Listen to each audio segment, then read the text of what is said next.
বলতেছে 18 লাখ টাকা আমি টাকা খরচা করে এনেছি, 50% ফেরত দিতে বলো, তাহলে ভোটার পদ ব্যাক করে দেবো। কাকে বললেন আপনি এই কথাটা নিপুণ আপু? আমাকে?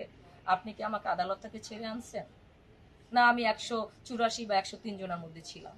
তাহলে এই কথাটা আপনি কাকে বলেছেন? আমার সাথে তো আপনার শত্রু তো আমি নেই, আপনাকে আমি এখনো ভালোবাসি। আপনি যদি অন্যায় করে থাকে আপনি আমাকে কেন ডাকলেন না শিল্পী সমিতিতে? রিয়া তুই আয়, তুই কেন করেছিস এই কাজ?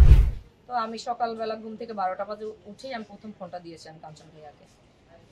ভাইয়া আসসালামু আলাইকুম। ওয়ালাইকুম সালাম। কে? আমি বললাম আমি রিয়া। কোন রিয়া? ভাইয়া আমি স্পর্ধা মুভিতে আপনার সাথে কাজ করেছি। ও আচ্ছা, হ্যাঁ হ্যাঁ বলেন কি হয়েছে? আমি বললাম যে ভাইয়া আমার তো প্রাথমিক খসড়া তালিকায় নামটা আসে না। তারপর কাঞ্চন ভাইয়া বললো যে এটা আমি আজকেই ঠিক করে দিয়ে যাব যেভাবেই হোক। খসরু ভাইয়ের সাথে কথা বলেছে, আমি বেবি আপু ওখানে দাঁড়ানো ছিলাম। তখন বলছে যে খসরু ওরা তো চাঁদা ক্লিয়ার দিয়েছেন, তো ওদের এটা যেভাবেই হোক তুমি এটা ঠিক করে দাও। আর আমি তো চলে যাচ্ছি, রিয়াজকে দিয়ে এটাই করো। পরে আবার আমরা তো অপেক্ষা করলাম 30 তারিখ পর্যন্ত লাস্ট, তখন দেখলাম যে ওদের 3 জনকে ব্যাক করছে, আমাদের 3 জনকে ব্যাক করে না, আমাকে, নীরবকে আর সর্বশেষ সদস্যপদ ফিরিয়ে দেওয়ার জন্য নাকি টাকা চেয়েছিল এরকমটা শুনলাম। না টাকা আমার টাকাটার ইস্যুটা আসছে কোথা থেকে? আমি পলি আপুকে ফোন দিলাম। আমার কেন জানি মনে হয়েছে যেহেতু পলি আপুর সাথে আমি অনেকটা ছবি কাজ করেছি, পলি আপু খুব ভালো মেয়ে।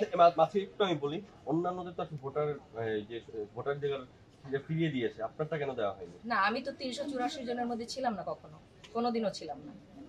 আমি যাদের নাম ছিল তাদের কিন্তু অনেকই ফেরত দেওয়া হয়েছে পরে। 6 জনের মধ্যে 3 জনকে ফিরিয়ে দিয়েছে। এটা ইচ্ছাকৃতভাবে তারা কেন করেছে জানি না। আপনারটা তো আসলে আমি যতটুকু সবার চাঁদা ক্লিয়ার ছিল, আমি যতটুকু জানি বেবি আপু এই প্যানেলে কেন এসেছেন, এবং আমি স্টেজে ওখানে গান একটার জায়গায় 2টা কেন গেলাম, মানে এরকম কিছু ইস্যু, এবং আমি হোটেলে গান গাই, এটা আমার অপরাধ।